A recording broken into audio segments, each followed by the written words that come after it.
Good afternoon. Thanks for joining us across the fence. I'm Fran Stoddard. We start today's program with a field trip.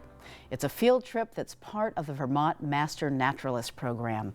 Throughout the Champlain Valley, the program teaches and trains participants about the natural history of specific sites, including the soils, the plants, and even the human land use history. To learn more, Rebecca Golan joined one of those trips. I've got a different theory about why there aren't any tracks right there.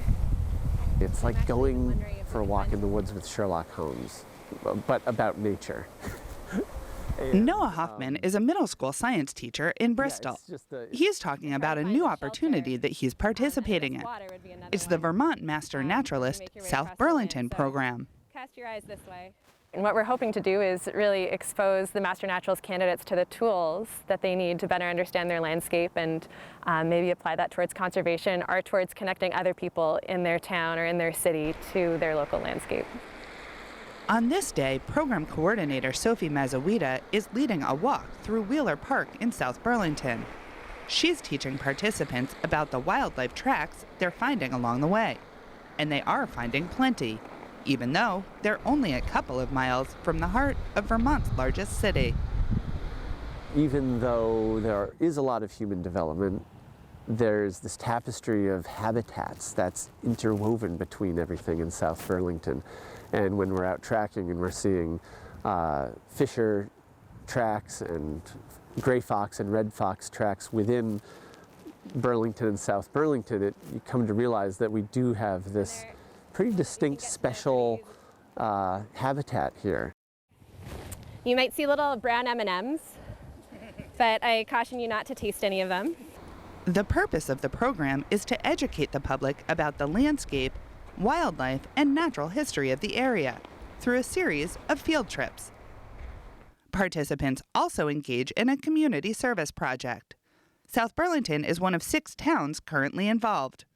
So our very first day, we actually got into kayaks at the beach at Red Rocks Park, took to the shoreline, and we were looking at all of the layers of rock in the Moncton Quartzite that spring up along the cliff edges there. And so just getting this different perspective and really diving into the story of why are those rocks there in particular, and what are the processes that cause that, and what does that mean? Through the field trips, participants are led through the natural history of the area, taking into consideration what program leaders call the layer cake. We like to go through what we call the layer cake, so starting with an understanding of the bedrock geology and then the glacial processes or surficial geology on top of that have created the landscapes, the physical landscape that we see. But of course, every landscape is connected, or each layer is connected to the others, and so that understanding of the bedrock geology can tell us something about the soils. When an animal is walking, it's just moving that 1 foot at a time, and so the trail's going to be fairly wide and it's going to be pretty stable. I had a pretty strong background in geology and historical geology, but nothing that pertained to this region. Dottie Rosenzweig moved to South Burlington from Brooklyn, New York in 2018. She had studied geology in that area and was drawn to the Master Naturalist program by the prospect of learning more about her new home. When you know how the land got here, what it was before and how it got here, you have a sense of where it's going to go. Wind and water erosion are going to do their thing. It's not going to stay the way it is. Like Rosenzweig, many of the participants have interest or experience that led them to the program, from geology or birding to wildlife tracking. The range of topics covered means that there's something for everyone to learn, even if they're already an expert in another aspect of natural history. I like trees, but I didn't know what grows, what needs water, what doesn't want water, and I know that now. I'm learning that, and it gives you an appreciation of what it is that you're looking at and what creatures live where and why they live there and what do they eat and how do they find it. Some fairly old sapsucker activity here. We are in an old sugar bush, and there is another sap feeder in our midst. These experiences have really gotten me to slow down and look more closely at things like tracks and rocky outcrops. For Hoffman, the program is providing the opportunity to learn new information to share with his students. It's also making him examine his own surroundings with a new curiosity. Thinking more deeply about the story of the landscape and, and asking different kinds of questions than I was asking before about, what this might be telling me when I see that old fence or that old rock wall or track in the mud or something like that. For these participants, it's about looking at the small details in order to get the big picture of a place. The tracking and just like coming out and paying attention, I think there's just such wonder and presence that can come from paying attention and deeper knowledge and understanding, and it's just amazing how much we're missing much of the time. Teaching Vermonters how to see new details in the world around them. The Master Naturalist program is helping people connect the dots. In South Burlington, I'm Rebecca Gollin with Across the Fence. Thank you, Rebecca. And joining me now is Executive Director of the Vermont Master Naturalist Program, Alicia Daniel. Thanks for coming in. This is terrific. What a great program. So tell us a little bit about your background and how the program began.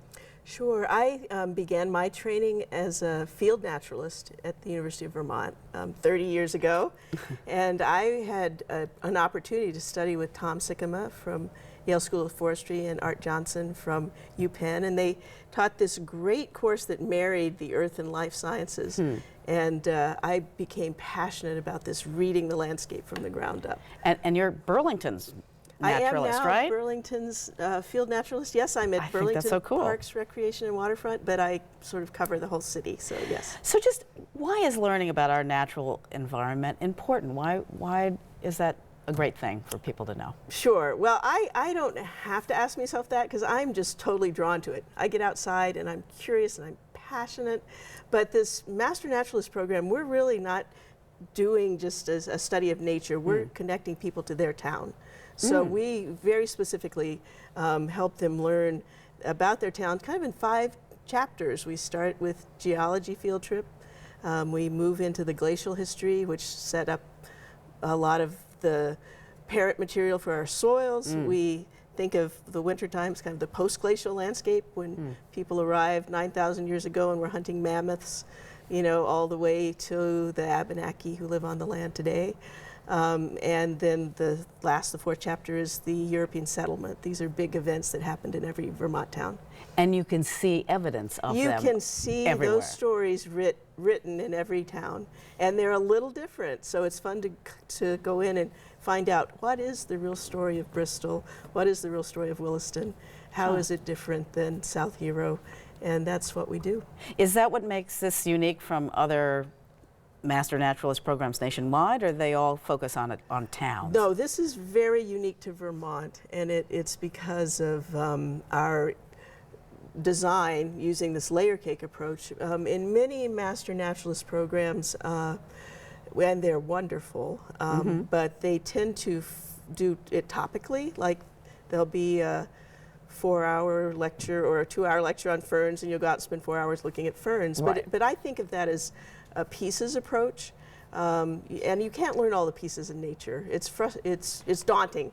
You can't know all the mosses and all the mushrooms and all the microbes. You might learn most of the large mammals, but so we'd rather look at patterns. Like Vermont is this quilted landscape. It's been sort of pulled apart and restitched, and so every little spot of it has its own story, and we look at that. Is that what you were calling the layer cake approach? Is that what you mean by that? So it is, the layer cake is more building from the ground up through the different layers. So it's thinking about how what we walk over really influences the natural communities and how the animals move in the landscape, and so that's that. So the program that you have also includes volunteer teaching, so people are taking this Master Naturalist program. What is the focus on some of the town volunteer projects? Sure, so the teaching is an element of it. There's this conservation education aspect that we want to incorporate. So our motto is advancing conservation, building community, connecting people to the wild heart of place. And we kind of do that in reverse, like we connect these 10 amazing or 15 or 17 master naturalists to where they live, and then they share out either through public walks, through school projects. We have a nature hip hop project going on in Bristol, which I'm hearing great things about. Or they might do a stewardship project, helping plant in riparian areas or bringing new pollinator habitat to their town. They might help monitor wildlife by tracking and using trail cameras.